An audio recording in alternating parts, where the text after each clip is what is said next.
the Osceola River, wild and beautiful. It flows into the Gulf of Mexico and is home to a crazy mixture of wildlife. Freshwater and saltwater fish thrive here, as well as large predators. Every river has its own unique population of alligators. And with every encounter, I learn something new. I am Manny. I have spent my whole life learning to survive like Tarzan in the most dangerous and primitive wilderness, where you can be killed or eaten. I have learned the ways of giant man-eating predators, deadly sharks and reptiles, where every encounter may spell disaster in the savage wild.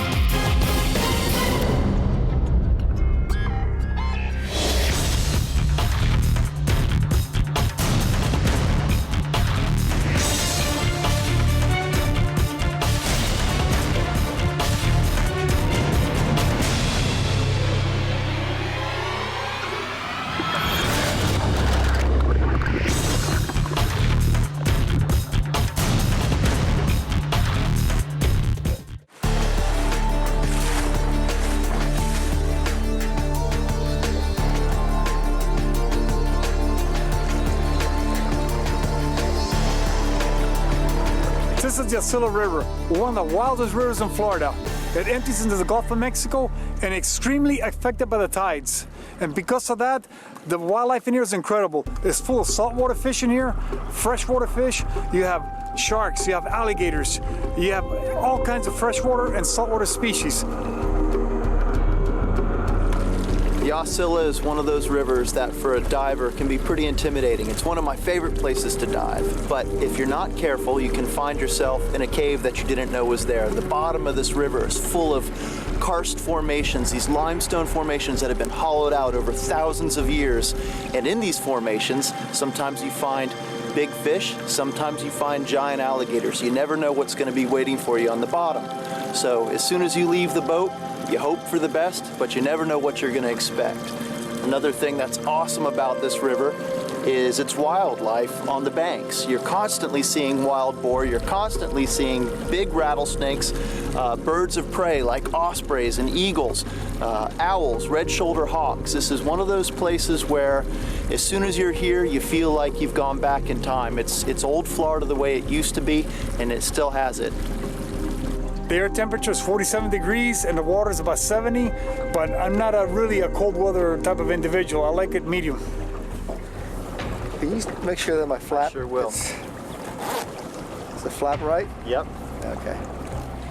Everybody thinks Florida is hot and humid, but in the winter, it gets really cold here. It gets freezing, and it's got that humid cold that goes right into your bones. Another thing is, the alligator, people understand they can handle a lot of cold weather, not like the crocodile. Crocodile cannot stand this weather, but the alligator is hardy. He's thriving in this temperature right now. Everything is cold. My gloves are cold. My wetsuit is cold. This is a lot of fun, but right now, this feels like hard work. Putting on this cold, miserable wetsuit doesn't feel good. This is the kind of day, you know, I could stay in bed all day, you know?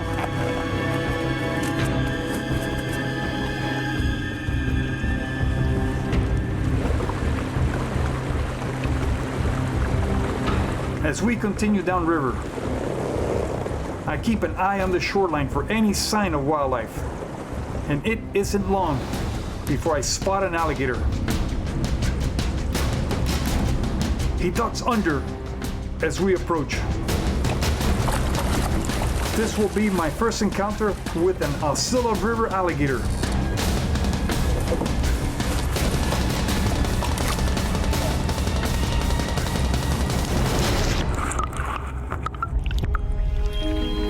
It seems like each location has a population of alligators with certain personality traits. And I wonder if these alligators will be aggressive or shy. And there's only one way to find out.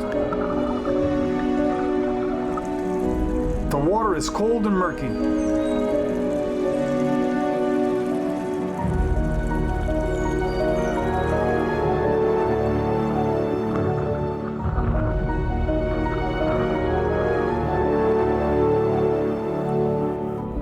Usually an alligator will not travel far from where you spot them. They are often just sitting on the bottom waiting.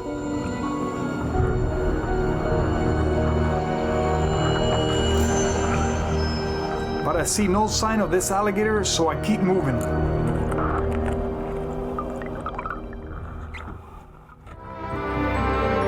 And then I spot something very exciting to me. This is exactly what makes this river so fascinating. A saltwater fish species perfectly happy miles from the ocean.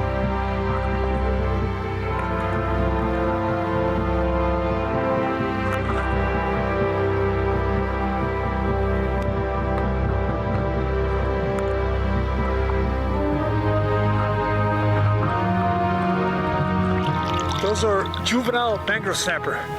This fish belongs way out in the Gulf, and they're in here way up in the freshwater. That's a juvenile mangrove snapper. It's incredible.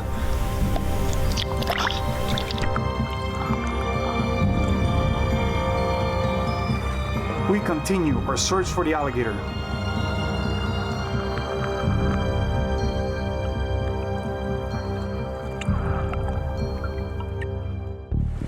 I am exploring a fascinating and strange ecosystem, Florida's Osceola River. It empties directly into the Gulf of Mexico. So it's not only affected by the tides, it is also home to fish and other species that are found miles at sea and on the deep reefs. There is also a healthy population of alligators here, and I wonder how this mix of salt and freshwater affects them. Are they more dangerous? We continue our search for an alligator that dove under near the bank. Visibility is very low, so I will not see the alligator until I am only a few feet away. And these conditions are always dangerous. It makes you wonder if you are the one being stalked.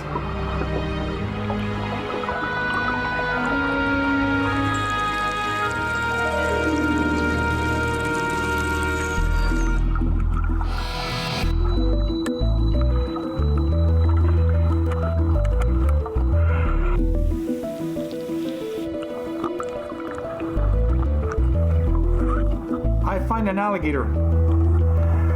Not the one we're looking for. This one is much smaller, just over 2 feet long, but very healthy.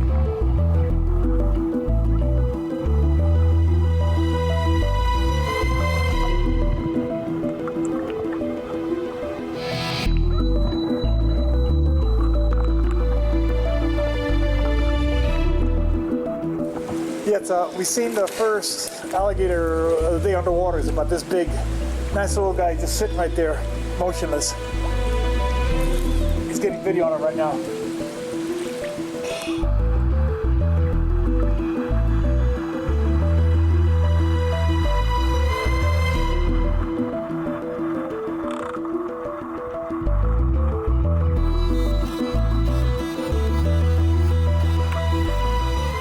Okay, so far I've seen little mangrove snapper, juvenile largemouth bass, one baby alligator, and some mullet. That's all I've seen so far. So we're gonna go try another area right now. Maybe when the tide's different, you know, it may be a ton of fish in here. Everything is moving back and forth through here.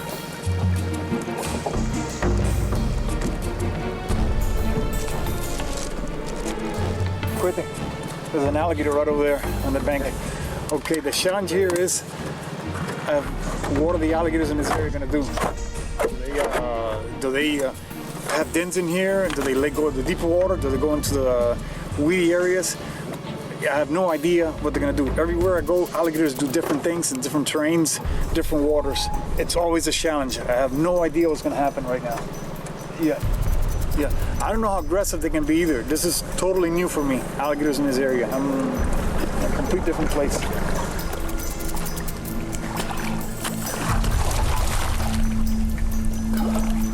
This time, I quickly locate the alligator, resting on the bottom. I can tell this is a very large animal. Get back. What about you? Keep your fins out of it. It's right here, show you. Go slow. Are we ready?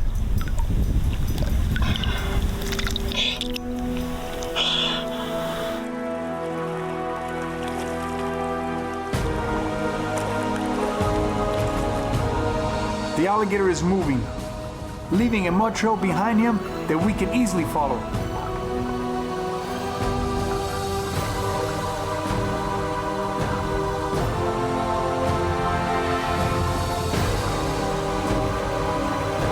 There he is.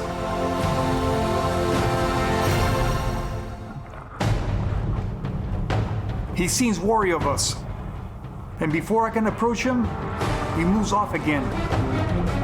I swim beside him, but as I try to lift him by the shin, he pulls away, giving us a close look at how impressive he is, before disappearing into the murky water. We just had an encounter with a massive alligator here, and he was extremely nervous, you know, moving back and forth everywhere, extremely nervous. Every time I come near him, he would just bolt this way, and mud was just coming everywhere. I mean, I don't know if he had a den in there, then he went over some really rocky bottom and took off over deep water over here. I think the saltwater and freshwater mixing over here where he went, I couldn't find him no more. But he was a very strongly built, heavy built, massively built animal. Very powerful built alligator.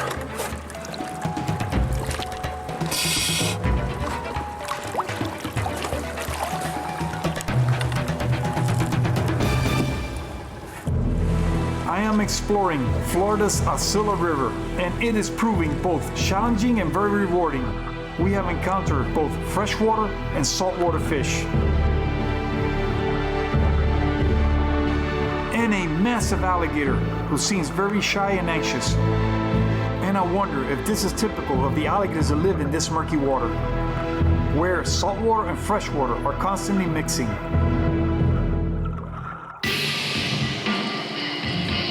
Near the shore, the forest has also come alive.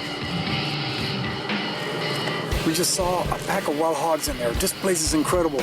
Not only is there all kinds of wildlife in the river, the forest right here, there's wild hogs, there's deer, there's bear. I bet one thing for sure, every once in a while, one of these wild hogs get taken by an alligator. I bet that happens out here pretty often. It seems to be a high supply of them out here. This is incredible. You got the forest over there, and then these marshes, and it's like this all the way to the Gulf. All these like grasslands out here, intertwined with tidal creeks. This is a beautiful country out here. You know, people don't think that alligators will live in a place like this. They imagine only, you know, inland freshwater lakes. They don't imagine alligators living in brackish or saltwater environments or coastal marshes like this.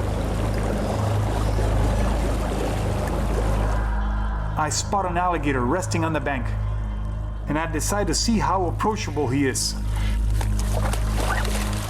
We slip into the water and make our way slowly to the shore. But when we are only 20 yards away, he sprints into the river. I keep an eye on the alligator as it dives under.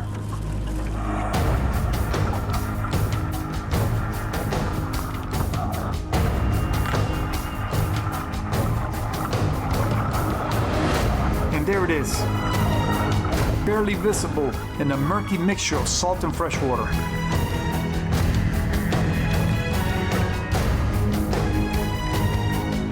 I follow the alligator as it cruises along the bottom, before heading up for a quick breath.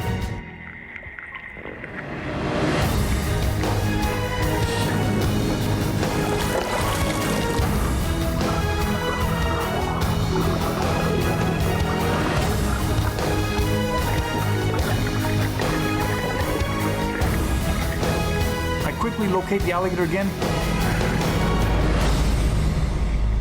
but it wants nothing to do with me. These alligators are not behaving like the kings of this river. They are very jumpy. I lost you because I saw him go and then I lost you. No, you got long things, man. You should have been on top of me. Were you holding on to him or what? Yeah, I went with him, man. That wasn't him, but I took off right. He slipped, but I took off right after him. I trailed him. You were 20 feet behind me.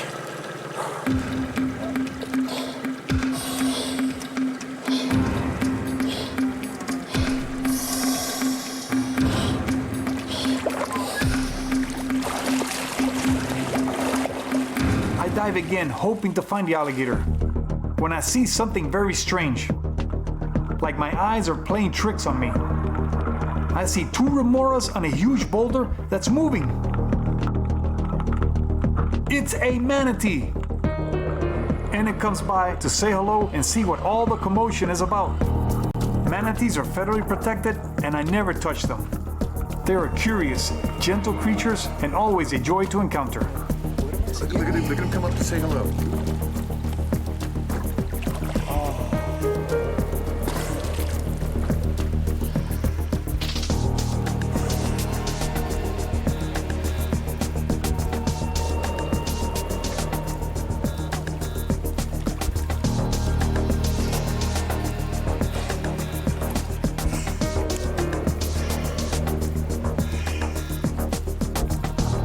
The manatee gives us a good looking over.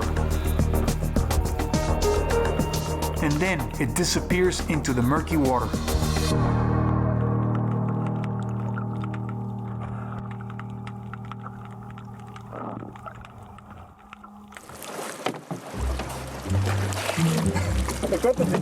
Were you filming the remorse? Did you know that was a manatee? I started filming the remorse. I don't know what the heck it was. I thought it was a rock. It's unbelievable. We're down there and we're looking around and all of a sudden there's two remoras and they're upside down like that. They look like they're on the bottom. And Quint is like, I know he's filming the remoras. And they go, Quint, and I'm like, no, it's a giant, it's a manatee. And all of a sudden it comes up like this. You know, the water's so dark, you can't tell. All of a sudden the two remoras are on the manatee. So he turns around and he faces right here. And I'm looking at his eyes like that. And then Quint's over here filming. So right away we jumped in, we saw an alligator. We checked out the alligator. He was between us and the shore. The alligator exploded. Then we turned offshore and there's a manatee waiting for us right there. This is incredible, man. We just got here. 3 alligators, a manatee. It's really kicking out here.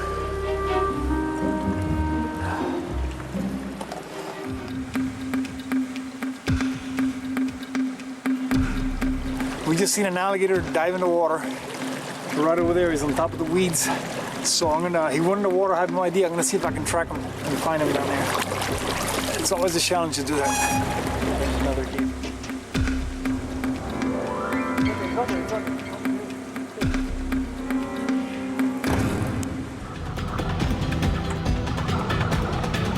I spot the alligator, a very heavy-bodied animal for a 7-footer.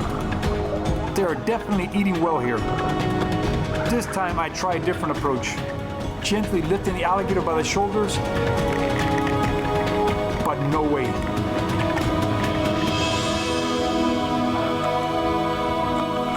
Salt water. I can taste it. The surface is all fresh water, and below us is all salt water. And the salt water is warmer. Actually, the alligators are diving into the warm salt water below. That's where it is. Yeah, I tried to do a gentle shoulder lift on him, and he took off with me and boom, I ran to the bottom. Then at that time he just exploded the bottom and everything. I don't know exactly what he saw or got, but it was quick. You know, I don't know where he went now.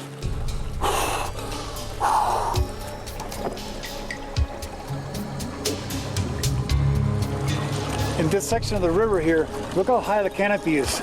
This is like, it looks like a deep jungle. The vegetation is incredible. Some shallow water coming up ahead. You got like deep holes and shallow. It's rocky. It's very real shallow here. Real shallow. But the forest, it's rich and thick and magnificent. Look at all the mullet.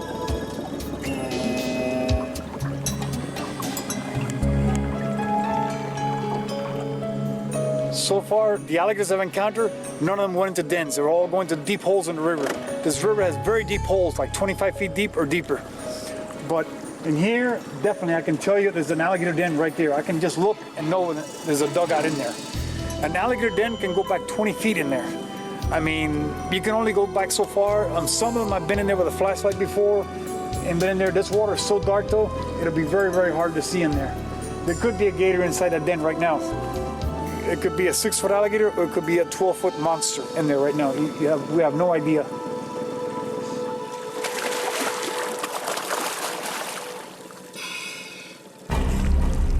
This section of the Osceola River is even more mysterious. A dark, tangled world of branches and logs.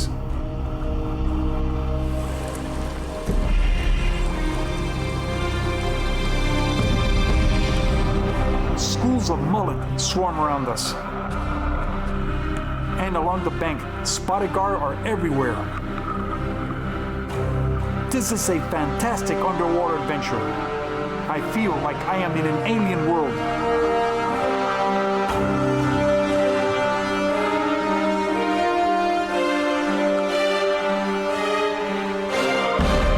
Largemouth bass are also cruising the banks. The fish life here is incredible. There's garfish everywhere, there's mullet everywhere, there's bass, there's everything. The terrain, there's caves down here, there's ledges. And on the edges, you got like sunken logs, a bunch of overhanging vegetation. So the cover for the wildlife here is tremendous. And the water is also like dark, eerie, and silty down there. You know, you don't know what you're gonna find around every corner. You know, it looks beautiful up here, but down here, sometimes it looks like a nightmare. Our adventure on the Osceola River has come to an end. This strange and beautiful place will stay with me for years to come. And my encounter with a massive alligator